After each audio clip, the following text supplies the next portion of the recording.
Hermanos, pues vamos a la primera carta de Juan, capítulo 4. Hoy vamos a terminar este capítulo. Primera de Juan, capítulo 4, y vamos a leer del versículo 17 al 21. Primera de Juan, capítulo 4, versículos 17 al 21. Así dice la palabra de Dios. En esto se ha perfeccionado el amor en nosotros, para que tengamos confianza en el día del juicio. Pues como Él es, así somos nosotros en este mundo. En el amor no hay temor, sino que el perfecto amor echa fuera el temor, porque el temor lleva en sí castigo, de donde el que teme no ha sido perfeccionado en el amor. Nosotros le amamos a Él, porque Él nos amó primero. Si alguno dice, yo amo a Dios, y aborrece a su hermano, es mentiroso. Pues el que no ama a su hermano, a quien ha visto, ¿cómo puede amar a Dios a quien no ha visto? Y nosotros tenemos este mandamiento de Él: el que ama a Dios, ame también a su hermano. Amén. Pueden tomar asiento, hermanos. Vamos a orar. Señor, ¿cómo podemos, Padre, empezar a hablar de tu amor? ¿Cómo podemos entender más lo que has hecho por nosotros? ¿Y cómo podemos vivir de una manera en que corresponda a esa realidad y nosotros podamos demostrar también este amor? Señor, es solamente algo que tú puedes hacer. Y te ruego, Padre, que sigas bendiciendo a esta iglesia y nos enseñes ese camino que es más excelente, el camino del amor. Danos luz, por favor, en este pasaje. Te ruego que tu Espíritu Santo esté con nosotros, enseñando esta verdad, aplicando tu palabra. Señor, y que perdones nuestros pecados, que perdones las veces en que ofendemos a nuestros hermanos. Danos gracia, por favor, para ser honestos delante de ti y vivir en amor. Te lo pido en el nombre de Jesús. Amén. Hermanos, habíamos estado viendo en el primero de estos sermones que de repente se convirtió en una serie, porque le he dejado el mismo título. Si se han fijado en la página, se llama Amor, Amor y Amor. Porque les dije al principio que la palabra amor, sea en su forma verbal o como sustantivo, aparece 30 veces en el capítulo 4 de esta carta de Juan. Y hemos visto cómo Juan oscila al hablar entre el amor de Dios y después el amor que tenemos como hermanos. Amados, amémonos unos a otros porque el amor es de Dios. Y en ese oscilar entre el amor que Dios nos ha tenido y el amor que debemos expresar, manifestar a nuestros hermanos, vimos cómo la cruz de Cristo sería ese punto culminante, el Everest del amor, el ápice del amor de Dios, de la manifestación que nosotros hemos recibido, que nos deja sin dudas de que Dios nos ama. Pero en esa manifestación, hermanos, de la cruz de Cristo, de el Hijo siendo enviado por el Padre para venir a este mundo como propiciación por nuestros pecados, vemos que Dios nos enseña al mismo tiempo el amor que Él nos ha tenido, el amor que le debemos a Él y el amor que debemos a nuestros hermanos. Déjenme explicarlo así. Si nos preguntáramos, ¿cuál es el mayor ejemplo que ha habido en la historia del mundo de amor a Dios? ¿Cuál diríamos? Nuestro Señor Jesucristo. Porque Él dijo que su comida era hacer la voluntad del Padre. Porque si hay alguien que deseaba, hermanos, lo vemos desde los 12 años en el templo, preguntando a sus padres, José y María, sus padres terrenales, que no le era necesario estar en los negocios de su padre, con una conciencia ya cautivada, dominada por la palabra de Dios, de tal manera que los doctores de la ley se maravillaban de las preguntas y de las respuestas que él hacía. Si hay alguien que ha mostrado el amor a Dios de una manera gloriosa, suprema, sin comparación, ha sido Cristo. Pero si yo les pregunto, ¿quién ha sido la persona que ha demostrado el mayor amor al prójimo en la historia del mundo? Tendríamos que decir también, Jesucristo. Jesucristo. Así que al verlo a Él, tenemos no solamente la mayor demostración de amor a Dios y de amor para con nosotros, sino también el mayor ejemplo, el mayor ejemplo. Y lo he explicado también de esta manera. El sacrificio de Cristo nos salva, pero el sacrificio de Cristo también nos da el ejemplo, según lo que Juan nos presenta, de la manera en que debemos de amar. Veíamos eso en el capítulo 3, versículo 16. En esto hemos conocido el amor, en que Él puso su vida por nosotros. También nosotros debemos poner nuestras vidas por los hermanos. Así entonces Cristo, al asumir el verbo, una naturaleza humana, nos instruyó en cómo amar a Dios y en cómo amar al prójimo. De hecho, Cristo nos dijo que la ley se resume en 2 mandamientos: amor a Dios, todo el alma, corazón, mente, fuerzas, y el amor al prójimo como a uno mismo. Y esa fue la misma enseñanza que Cristo selló con su propia sangre. Como en todo, Cristo, como nuestro Señor, como nuestro Salvador y también como nuestro Maestro, selló sus palabras con su ejemplo. Cristo dijo: amen a sus enemigos, y eso fue lo que Él hizo. Nuestro amor, entonces, hermanos, sea a Dios o sea al prójimo, Juan nos va a decir, debe demostrarse en actos concretos. Así lo hizo Dios con nosotros, así se debe demostrar también nuestro amor para con Él y nuestro amor entre nosotros. Si el amor a Dios está presente, Juan nos ha dicho, el amor a los hermanos estará también allí.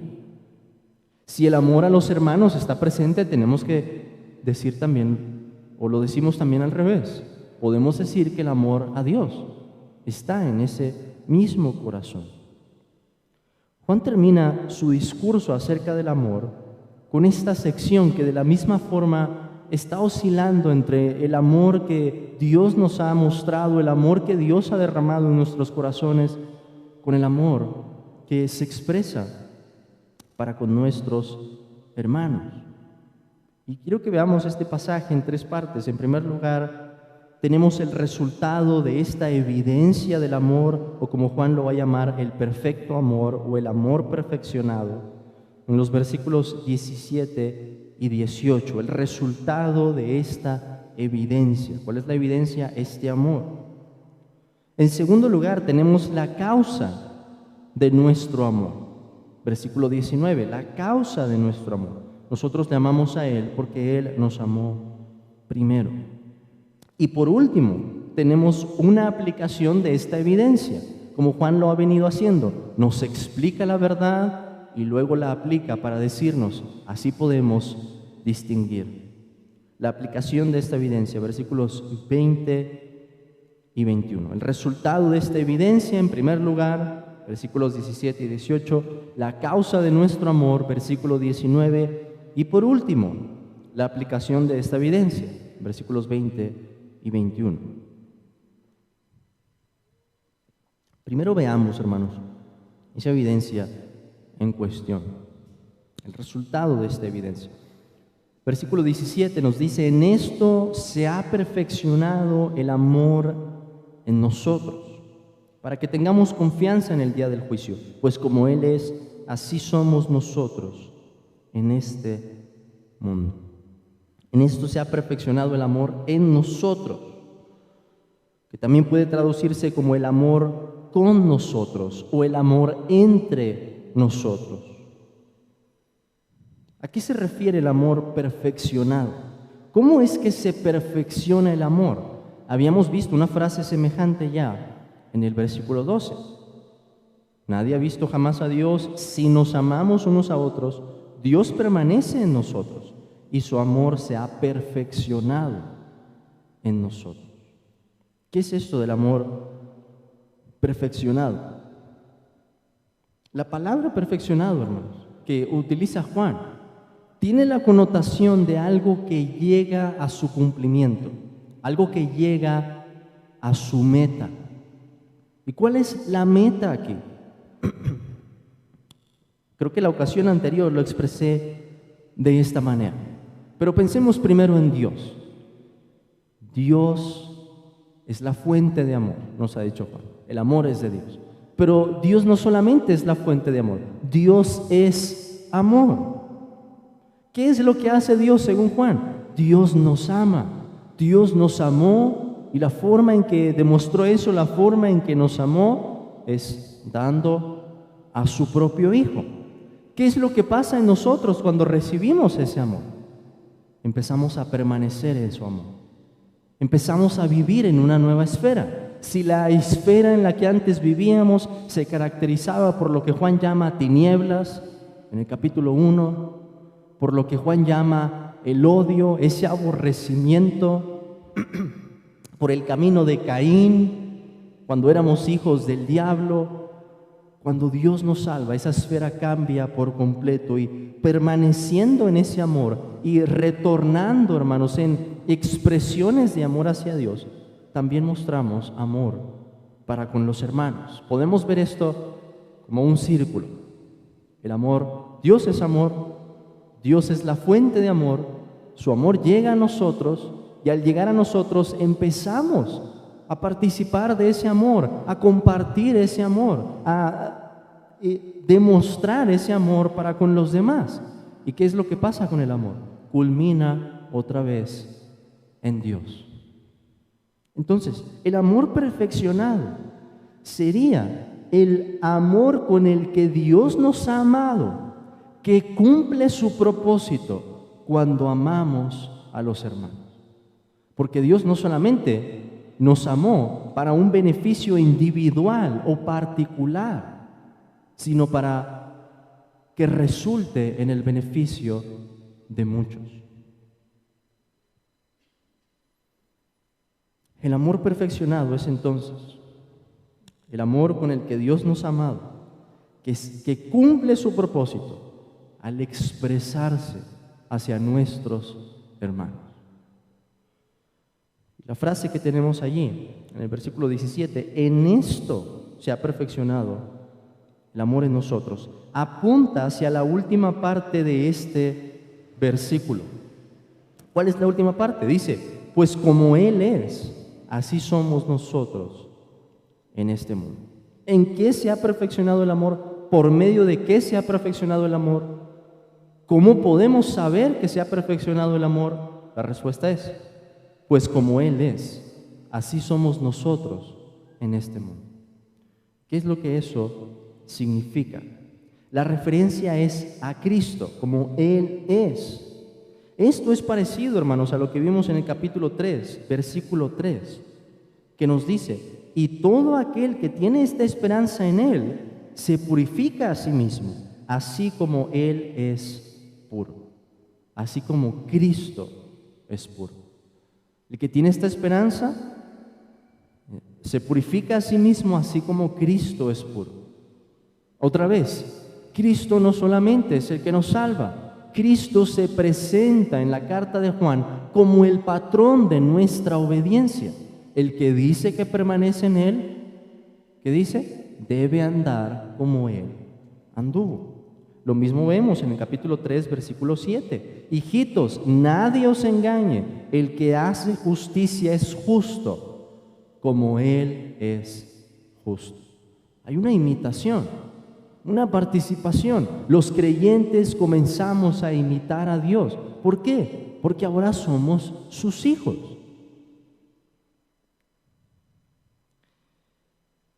¿Cuál sería la idea aquí entonces? Pues como Él es. ¿Y cómo es Él? Yo creo, hermanos, que una pista muy poderosa para ayudarnos a tener una conclusión aquí es que Juan repite 30 veces, de forma verbal o en sustantivo, la palabra amor. Pues como Él es. Creo que la idea sería que debemos pensar aquí en el amor de Cristo, en el amor con que Cristo nos ha amado. Como Él es, así somos nosotros en este mundo. ¿Cómo vivimos, según Juan? Vivimos en amor, vivimos manifestando este amor. Por eso Juan nos manda ello, porque asume que es algo que los hijos de Dios tienen la capacidad de hacer, porque han nacido de Dios. Como cristianos entonces reflejamos este amor, imitamos a Cristo en su amor, una idea de la que Juan ya nos había hablado. Nuestras vidas están siendo conformadas a la de Cristo en justicia, en pureza y en amor. En amor. ¿Cómo podemos saber entonces que el amor se ha perfeccionado en nosotros, que realmente hemos recibido el amor de Dios y que lo hemos manifestado, lo hemos expresado para con nuestros hermanos? En que estamos imitando a Cristo en su amor, en que estamos siguiendo los pasos del Cordero a donde quiera que va, y eso incluye también su amor. Pero, ¿cuál es el resultado de esta evidencia? ¿Cuál es el propósito por el que Juan nos habla aquí del amor perfeccionado? Nos dice la mitad de ese versículo: para que tengamos confianza en el día del juicio. O sea, esto de que lo imitamos y andamos como Él anduvo, y aunque Él no está aquí, cuando las personas ven nuestro amor, se dan cuenta de que somos cristianos, nos da confianza para el día del juicio. Algo parecido a lo que habíamos visto en el capítulo 3, versículo 18 y 19. Hijitos míos, no amemos de palabra ni de lengua, sino de hecho y en verdad. Y en esto conocemos que somos de la verdad, y aseguraremos nuestros corazones delante de Él. Se supone, hermanos, que deberíamos entender esto, que si vemos que amamos a los hermanos, deberíamos tener confianza para el día del juicio. ¿Por qué? Ahorita vamos a ver más claramente la causa en el versículo 19. Pero Juan ya ha venido diciendo esto, porque Dios es amor. Y si tenemos este amor es porque conocemos a Dios. No puede venir de ninguna otra parte. Esto no puede venir del hombre. No es algo terrenal. Es una virtud celestial. Es algo que Dios produce en el corazón. Pero quiero que piensen en esto, hermanos, porque la carta de Juan nos dice en el capítulo 5 que el propósito por el que él había escrito estas cosas es para que supiéramos que tenemos vida eterna. Y quiero que puedan apreciar la fuerza de esas palabras, para que tengamos confianza en el día del juicio. ¿Cuál es el día del juicio? El día en que Jesucristo va a regresar y va a llamar a todo ser humano, grandes o pequeños, sin importar su condición social, a cuentas por todo lo que hemos dicho, por todo lo que hemos hecho, por todo lo que hemos pensado, de tal forma que la Escritura dice que Dios va a revelar, va a exponer aún los secretos del corazón en ese momento.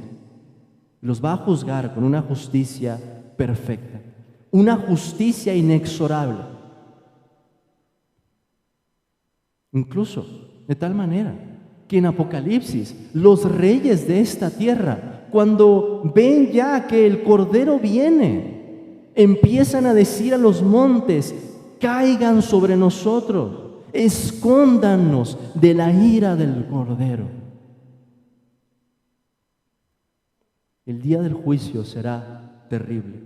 Los profetas menores hablaron mucho acerca de ese día, el gran día, el día de Jehová, el día en que vamos a ver al fuego consumidor cara a cara.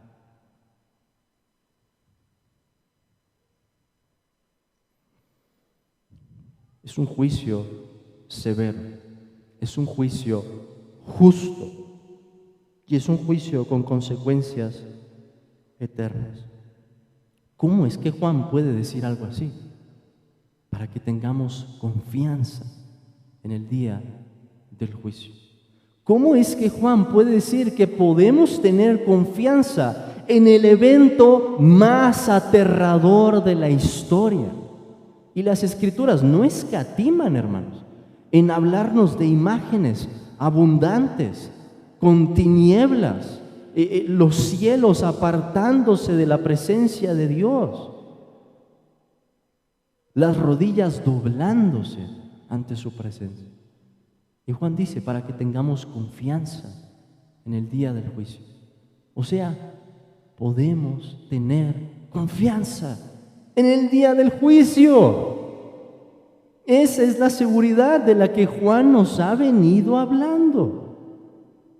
No tenemos que esperar que ese día llegue para saber si en ese momento vamos a tener confianza o no.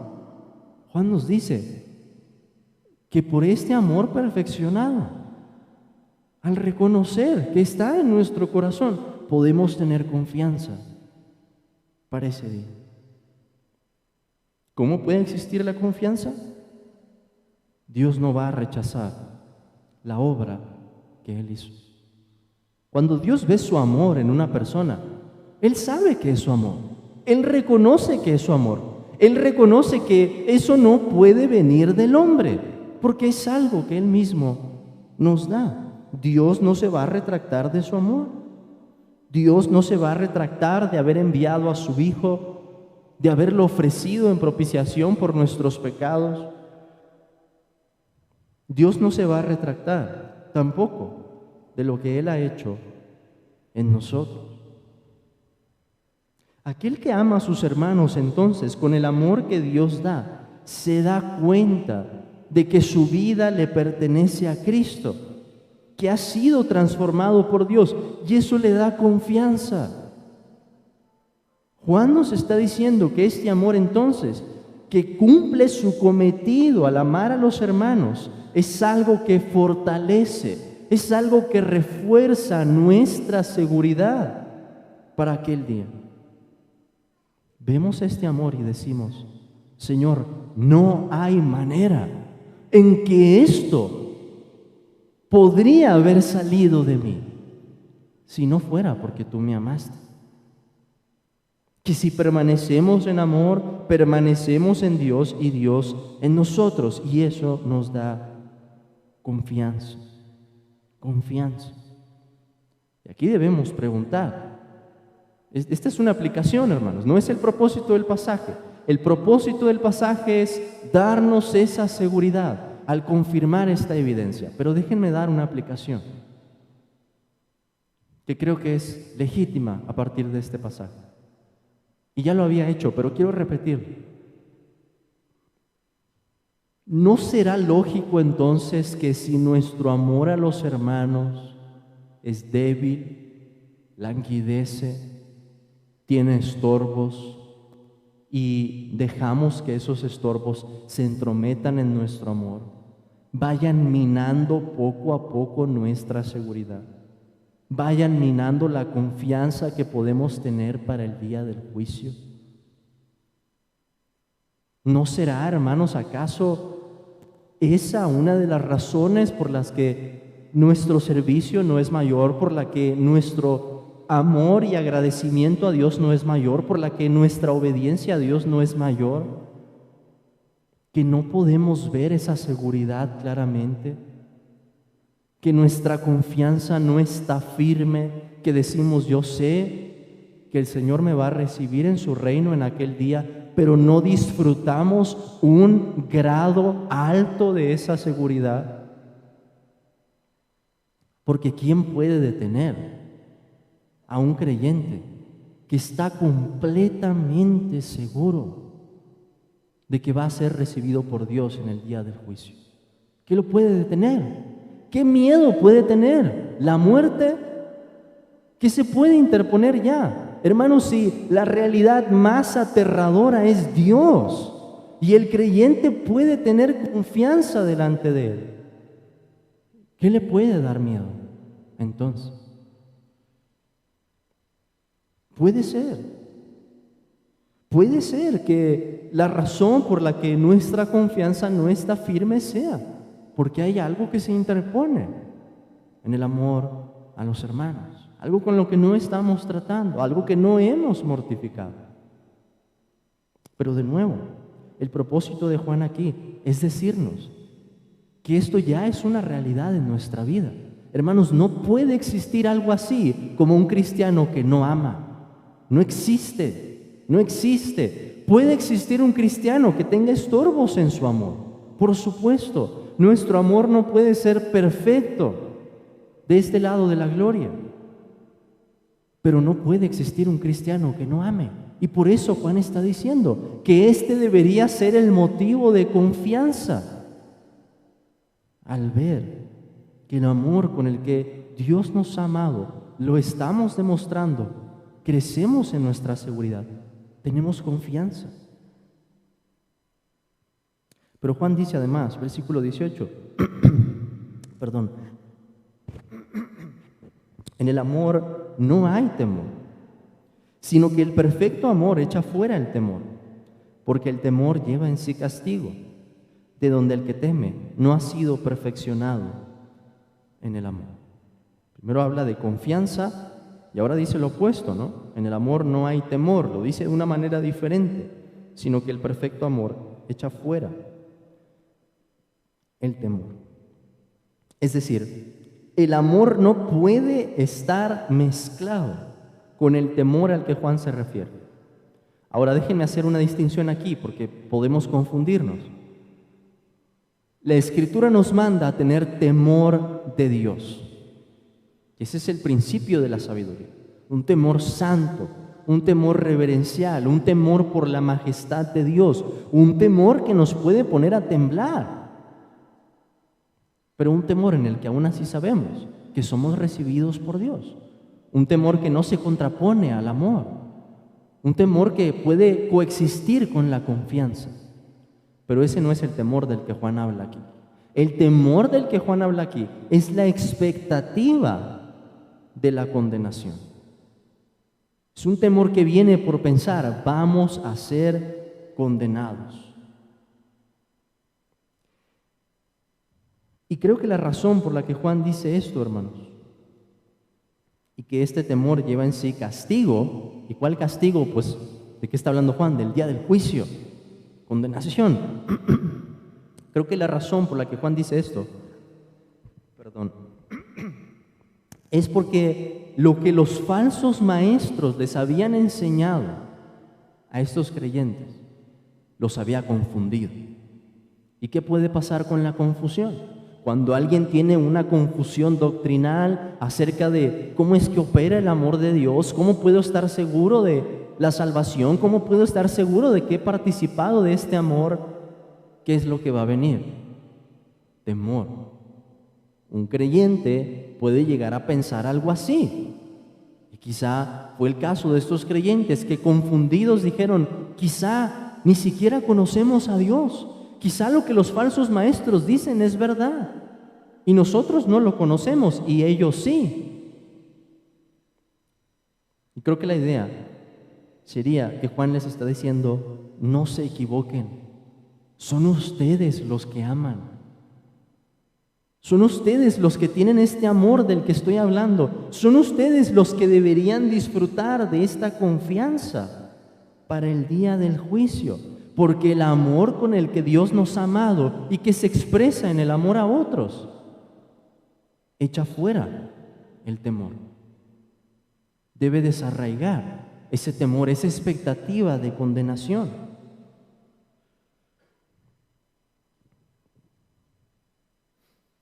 Por esto, para el cristiano que lucha con dudas acerca de su salvación, según la evidencia que estamos considerando, un buen consejo es que en lugar de ensimismarse tanto, ame a sus hermanos. Ame, simplemente ame. Podemos decir, hermano, pon una pausa a tus dudas en este momento. Enfócate en amar a tus hermanos. Y vamos a hablar un mes después, 2 meses después, y me dices, ¿cómo te sientes? ¿Cómo está tu convicción? ¿Qué es lo que va a pasar, hermanos? Un creyente que está obedeciendo, lejos de caer en una depresión o más profundo en el abismo de sus dudas, encuentra el efecto contrario. Empieza a tener más seguridad. ¿Por qué? Porque se está dando cuenta de esto, porque viviendo en esa obediencia y en ese amor dice, esto no podría venir de mí. ¿Por qué hago esto? ¿Por qué tengo este motivo en mi corazón? Si no es porque Dios me ha amado primero a mí. Pero Juan dice acerca de este temor, que ese temor se relaciona con el castigo y que el que teme no ha sido perfeccionado en el amor. Creo que es una parte difícil esta, hermanos, pero por la forma en la que Juan ha utilizado esa expresión, perfeccionado en el amor, la veíamos en el versículo 2. Si nos amamos unos a otros, Dios permanece en nosotros y su amor se ha perfeccionado en nosotros. La vimos en el capítulo 2, versículo 5. Pero el que guarda su palabra, en este verdaderamente el amor de Dios se ha perfeccionado. Por esto sabemos que estamos en él. Cuando Juan utiliza esto de que el amor de Dios se ha perfeccionado, está hablando de creyentes. No puede haber un creyente que no obedezca los mandamientos de Dios. Son los términos en los que Juan habla en el capítulo 2. No puede haber un creyente que se caracteriza porque está aborreciendo a sus hermanos. Nos lo dice el capítulo 4. ¿Cuál es la característica básica, fundamental de la que Juan nos habla aquí? Del amor. Es una realidad en la vida del creyente. Recuerden, hermanos, que Juan habla en términos ideales y absolutos. Una dicotomía, luz, tinieblas. Juan no nos habla de los grados que pueden existir allí o de lo profundo que puede caer el creyente en un pecado.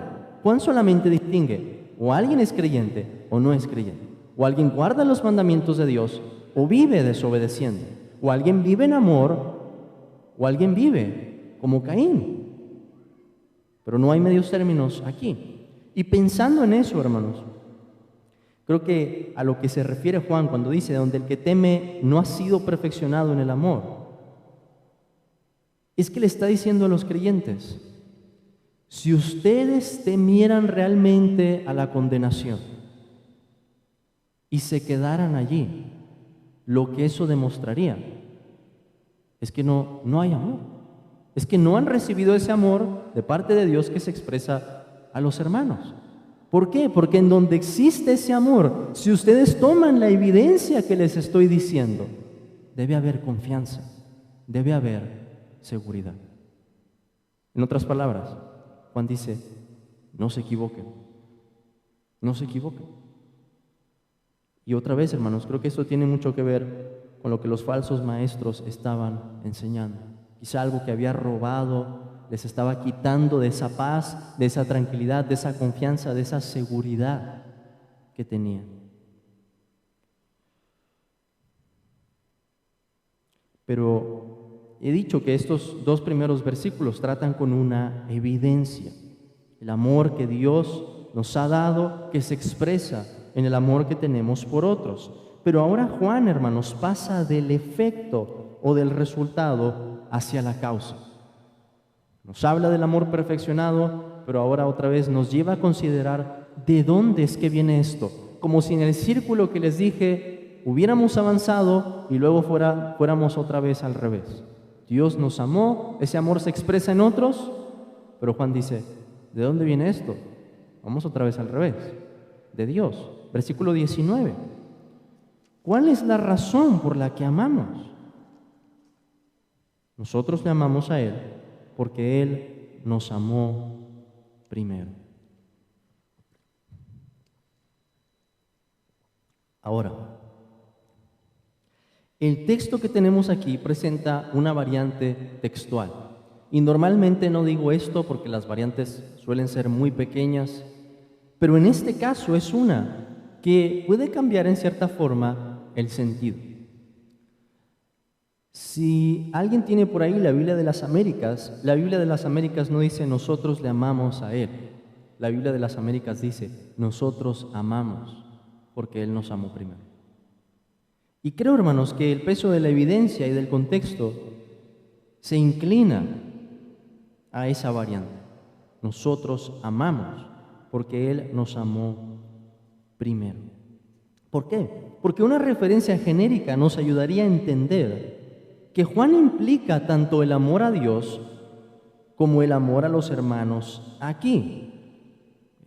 El amor a Dios y el amor a los hermanos están estrechamente unidos, pero me parece claro que el énfasis aquí recae en el amor a los hermanos y no en el amor a Dios. Ese ha sido el espíritu de todo el pasaje. No que no haya el amor a Dios, hermanos, pero el énfasis de Juan aquí ha sido el amor a los hermanos, el amor que Dios nos ha tenido, que se expresa en el amor a los hermanos. Vimos eso en el versículo 7. Amados, amémonos unos a otros. Lo vimos en el versículo 11. Amados, si Dios nos ha amado así, debemos también nosotros amarnos unos a otros.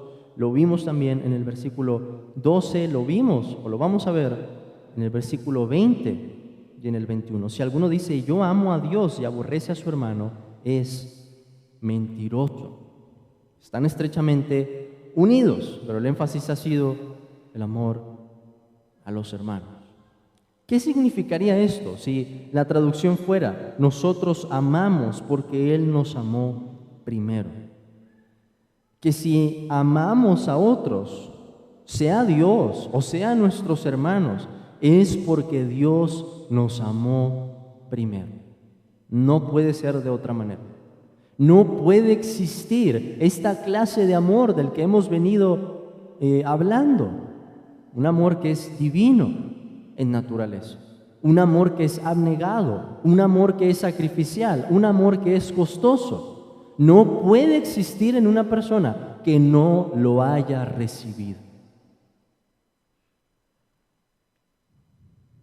Este amor no puede venir de nosotros.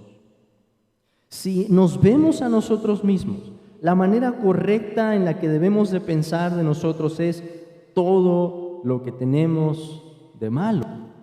Es nuestra culpa, es nuestro pecado, es nuestra responsabilidad. Todo lo que tenemos de bueno debemos atribuirlo a Dios. Si tenemos algún don, si tenemos algún talento, si tenemos alguna virtud, cualquier cosa en nuestro carácter, debemos atribuirla a Dios. Esta es la causa entonces, o la razón, por la que el amor a los hermanos nos da confianza. Porque al ver el efecto, si vamos atrás, llegamos a la causa que lo produce. ¿Y qué concluimos? Que conocemos a Dios. Déjenme ver si lo puedo poner en un silogismo. No lo tengo escrito, así que me puedo equivocar, pero no, mejor no, porque los voy a confundir. Pero déjenme seguir razonando con este círculo, porque creo que esto es útil. Pensamos en nuestra propia vida y nos preguntamos, ¿amamos a los hermanos? Si la respuesta es positiva, tenemos que preguntarnos después, ¿de dónde puede venir este amor? Y si vamos hacia arriba en el círculo, tenemos que confesar, de Dios, solamente. Conclusión, conocemos a Dios, porque este amor no podría salir de nosotros, no podría venir de nosotros. Entonces, si vemos el efecto, el resultado que es el amor, esta evidencia, vamos hacia atrás para pensar, Dios es amor, y este amor salió de mi corazón porque yo lo recibí primero, porque Él, nos amó primero. El amor de Dios entonces tiene una preeminencia en grado y en temporalidad. Nosotros no amamos. Hay un sentido en el que nosotros amamos como Dios nos ama. Pero hay otro sentido en el que también podemos decir que nuestro amor se queda infinitamente corto al compararlo con el amor de Dios. El amor de Dios entonces es preeminente en grado, pero también en temporalidad. Y ese es el punto de Juan aquí, al decirnos que Él nos amó primero.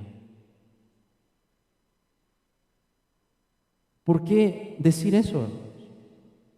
Juan simplemente pudo haber dicho, nosotros amamos porque Él nos amó.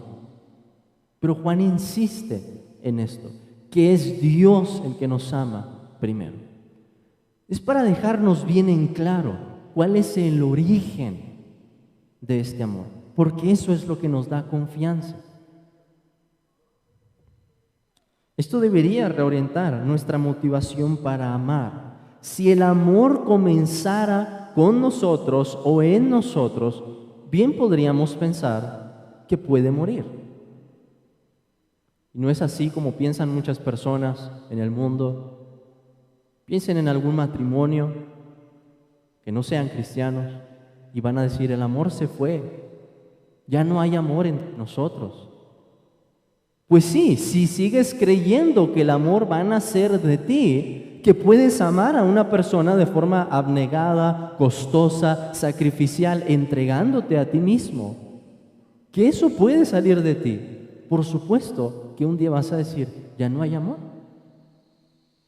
Pero si tu motivación es esta, si tu motivación está arraigada en Dios, dices, el amor no comenzó conmigo. El amor que puedo expresar a otros, incluso puedo decir, no es mi amor, es algo que vino primeramente de Dios y después es mío. Pero no puede salir de mí, por mí mismo. Y siendo que este es el amor que proviene de Dios, es un amor que permanece para siempre. Permanece para siempre. Hermanos, y si ese es el fundamento, si ese es el motivo, no hay razón, no hay objeción, no hay excusa para que digamos, yo no voy a amar a mis hermanos.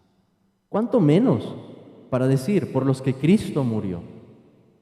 Quizá alguien va a querer poner alguna excusa al momento de decir, bueno, yo voy a amar a mis hermanos, pero los de afuera no. Tampoco eso es válido.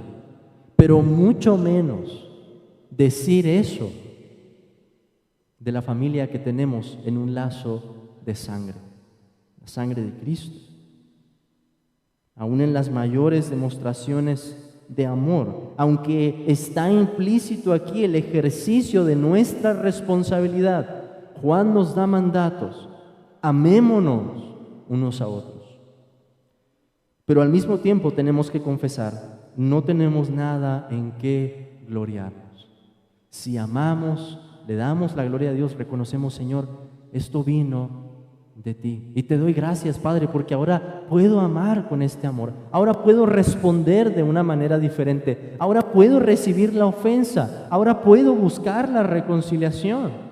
¿Cuántos creyentes pueden decir esta mañana que su vida antes se caracterizaba por el enojo, por la amargura, por los pleitos, por esos arrebatos de ira, haciendo daño a otras personas, ofendiendo a otras personas, por una lengua que era precisa para destruir la reputación de otros, y ahora pueden decir, ahora amo, ahora amo? Es que ¿qué explicación hay para eso?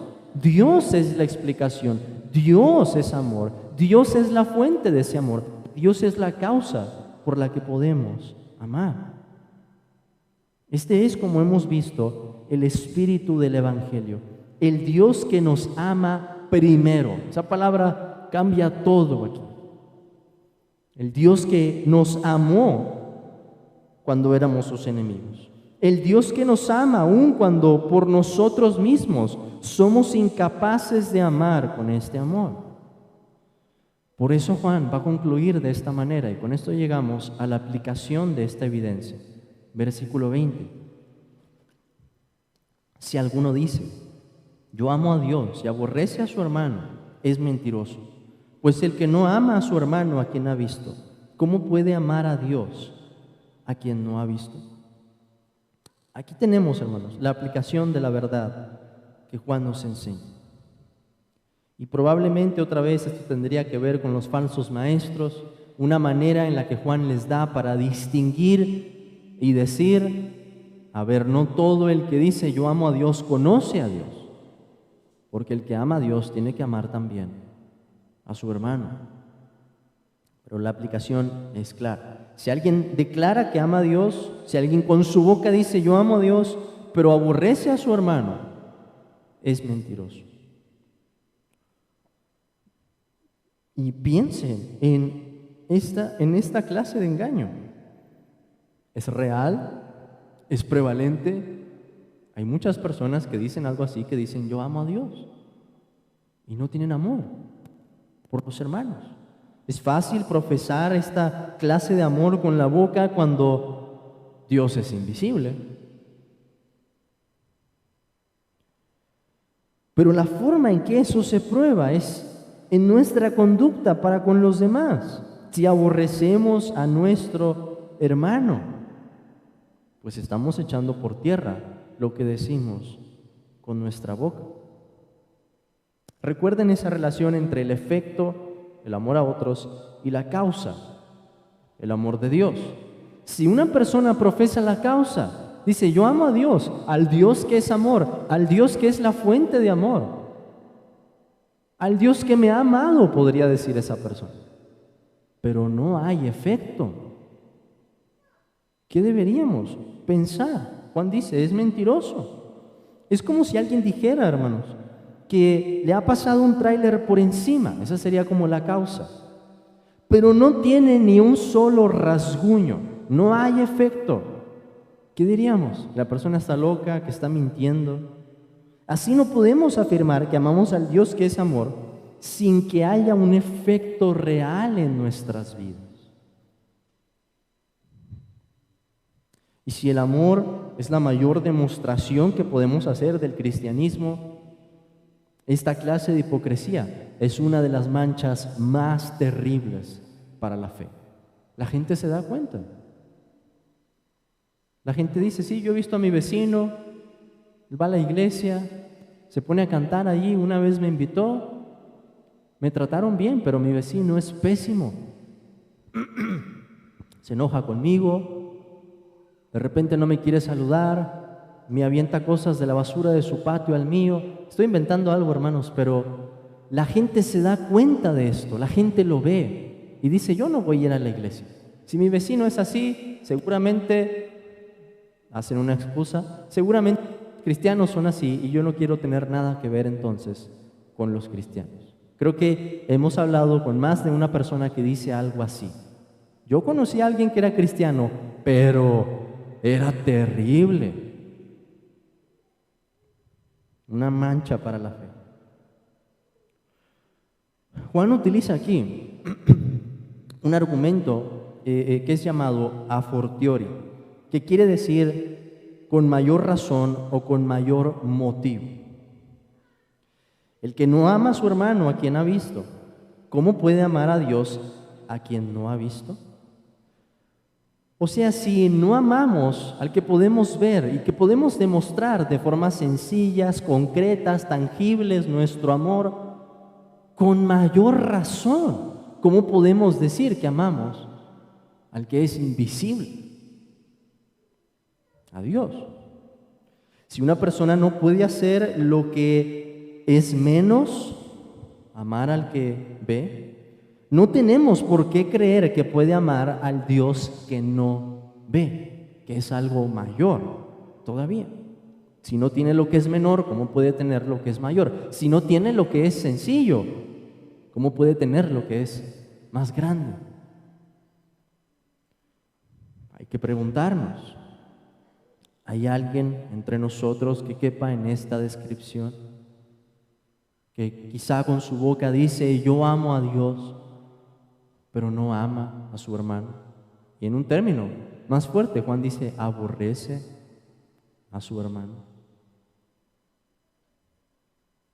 En el cristiano no puede ser de esta manera, porque el cristiano tiene este mandamiento de parte de Dios.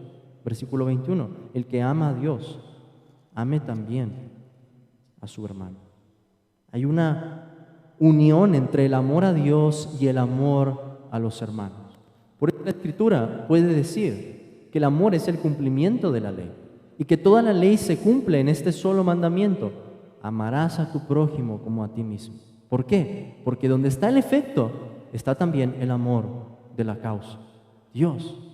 Donde hay amor al prójimo va a haber amor a Dios, y donde hay amor a Dios va a haber amor al prójimo. Estas dos cosas no pueden ser separadas. Por esto hay un sentido en el que al amar a nuestros hermanos estamos amando también a Dios. Que al amar a nuestros hermanos estamos amando a la imagen de Dios, y a una imagen que sigue reflejando cada vez un poquito más la imagen de Dios. No separemos entonces, hermanos, lo que Dios ha unido. Algunos parecen muy celosos por Dios, son muy puros en su doctrina, pero ¿qué diríamos de su amor para con los hermanos? Además, arrepintámonos de cualquier incongruencia en nuestra vida y sigamos buscando la gracia para demostrar ese amor, para vivir conforme a ese mandamiento. El mandato de amar formaba parte de la obra de la ley en el corazón, fue codificado en los 10 mandamientos, es repetido en el Nuevo Testamento, y Juan quería que tuviéramos en claro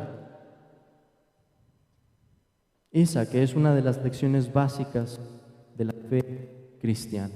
¿Por qué Dios repite tanto a veces las mismas cosas? Porque son de las cosas que deberíamos entender con una mayor fuerza, con un mayor peso. Las cosas más fundamentales no solamente se explican muy claramente en la Escritura, se repiten a menudo. Y una de esas es el amor. Son de las primeras que aprendemos, pero no son las más fáciles de ejercitar. Requieren compromiso, requieren honestidad, requieren disciplina, requieren que conozcamos más del Evangelio, que conozcamos más del amor con el que Dios nos ha amado, para que podamos expresar de esa forma. Hermanos, encomendémonos entonces al único que puede confirmarnos en este amor, ahora y en la hora también en que, como Juan nos habla, vamos a pasar al día del juicio. Señor, nos dé gracia para vivir en este amor, y que los que están aquí y pueden decir, yo no amo de esa manera, yo no conozco a Dios, vean que la respuesta entonces es, otra vez, como lo dije en la predicación pasada, mira el amor de Dios. Mira lo que dice Juan, quédate en el versículo 9, quédate en el versículo 10, en la demostración del amor de Dios. Que el amor a Dios, no consiste en que nosotros lo hayamos amado a Él, sino en que Él nos amó a nosotros y envió a su Hijo. Y cuando menos lo pienses, te vas a dar cuenta entonces de que hay amor también ya en ti. No puede ser de otra manera. Si alguien mira a Cristo por la fe, si alguien confía en ese amor del Padre entregando a su propio Hijo, naturalmente lo que va a ocurrir es que va a empezar a amar a otros. La solución no es entonces, si no eres cristiano, intentar amar. Esa no es la respuesta y esa no es la aplicación de este mensaje. Si no eres cristiano, la respuesta es, vuelve al versículo 9, vuelve al versículo 10 y quédate allí, mirando por la fe, hasta que entonces puedas decir, ahora entiendo ese amor. Ahora, como Juan dice, lo he conocido y he creído el amor que Dios tiene para conmigo. Hermanos, vamos a pasar al momento de la cena. Y qué mejor manera de hacerlo que pensar en la realidad que este pasaje nos presenta. Hemos estado hablando del amor a Dios y del amor al prójimo. ¿Y qué es lo que celebramos en la cena? Sino eso. El amor a nuestro Salvador por haberse entregado por nosotros, por darnos su cuerpo, por darnos su sangre. Y el amor también que existe entre nosotros como iglesia. Porque aunque somos muchos miembros, somos un solo cuerpo y por eso participamos del mismo pan. Hermanos, pensemos cuál es la manera en la que hemos estado amando. Es evidente, recuerden, que nuestro amor no va a ser un amor glorificado hasta que estemos con Cristo. Podemos esperar que haya estorbos en nuestro amor. Podemos esperar que haya dificultades en nuestro amor para con los hermanos. No es fácil. No es eso lo que he estado diciendo en la predicación. Pero es una realidad. Tenemos amor para con el pueblo de Dios. Nos amamos unos a otros. Y si hay algo en esta mañana que se interpone en ese amor, algo que no hayamos arreglado, algo que atenta contra nuestra unidad, resolvámoslo, porque lo que estamos celebrando en la cena es unidad. Y si estamos teniendo el símbolo, pero la realidad no está en nuestro corazón, podemos caer en ese peligro del que advierte el apóstol Pablo en su primera carta a los Corintios. De manera que cualquiera que comiere este pan o bebiere esta copa del Señor indignamente, será culpado del cuerpo y de la sangre del Señor. Por tanto, pruébese cada uno a sí mismo y coma así del pan y beba de la copa. Porque el que come y bebe indignamente, sin discernir el cuerpo del Señor, juicio come y bebe para sí. Por lo cual hay muchos enfermos y debilitados entre vosotros, y muchos duermen. Si pues nos examinásemos a nosotros mismos, no seríamos juzgados. Mas siendo juzgados, somos castigados por el Señor, para que no seamos condenados con el mundo. Recordemos, hermanos, la solemnidad de este momento. Y si hay algo, pidamos perdón al Señor en este momento. Arrepintámonos. Y al momento de terminar la cena, hermano, hermana, ve y arregla lo que tengas que hacer. Pide al Señor gracia en este momento. Dice, Señor, voy a tomar, pero con el voto en este momento de arreglar lo que tenga que arreglar, de no dejar que nada se interponga en mi amor. Hermanos, que el Señor nos siga dando gracia para vivir de esta manera, para reflejar cada vez más ese amor que Él nos ha dado, un amor que no ha venido de nosotros. Y les recuerdo también que la actitud con la que nos acercamos al pan, a los elementos en esta mañana, no es una actitud triunfalista, no es una actitud en la que decimos me he portado bien en la semana. Es una actitud en la que mezclamos la tristeza por nuestro pecado, pero al mismo tiempo la alegría y la confianza que hallamos en nuestro Salvador. La cena debe recordarnos eso. La muerte de Cristo nos recuerda eso. El Evangelio nos recuerda lo grande que es nuestro pecado. Pero también que, como el apóstol Pablo dice, donde abundó el pecado, sobreabundó la gracia. Y es lo que venimos a celebrar al momento de la cena. Venimos como pecadores confesando, Señor, tu gracia es mayor, tu gracia es la que me sostiene. Y pidamos, hermanos, al momento de participar, que el Señor nos dé gracia para poder hacerlo con fe y que esto nos mueva a una obediencia que sea mayor, a renovar nuestro voto con el Señor y a gozarnos en el pacto que Él ha hecho con nosotros. Él nos ha tomado como su pueblo para ser nuestro Dios. Vamos a orar, hermanos. Señor, Dios Santo, te damos gracias porque el amor no viene de nosotros. Y gracias, Señor, porque bien tú pudiste haber decidido dejarnos sin este amor. No es algo que merecemos, pero quisiste amarnos, Señor, y has querido que este amor se exprese en tu iglesia. Padre, pedimos perdón por nuestros pecados. Sabemos que hemos faltado contra ti, Señor, que hemos pecado y que muchas veces hemos ofendido también a nuestros hermanos. Pedimos que nos perdones, Señor. Nos des gracia, Padre, para arreglar cualquier cosa que tengamos que arreglar, cualquier malentendido, cualquier chisme, murmuración, calumnia. Si hay algo, Señor, que se interpone entre nosotros, ayúdanos a ser celosos por no permitir nada de eso, Señor. Ayúdanos, Padre, estamos necesitados. Queremos tomar el pan y el vino de esa manera, confesando nuestra necesidad de ti. Reconocemos, Señor, que es un medio de gracia y dependemos de ti en esta mañana para hacerlo con fe y al participar de estos elementos, participar también de la comunión con el cuerpo y la sangre de nuestro Señor. Ayúdanos, Señor, que en el momento en que celebremos esta ordenanza, pensemos en la confianza que nos has dado en el día del juicio, una confianza que es solo por el mérito de nuestro Señor Jesucristo.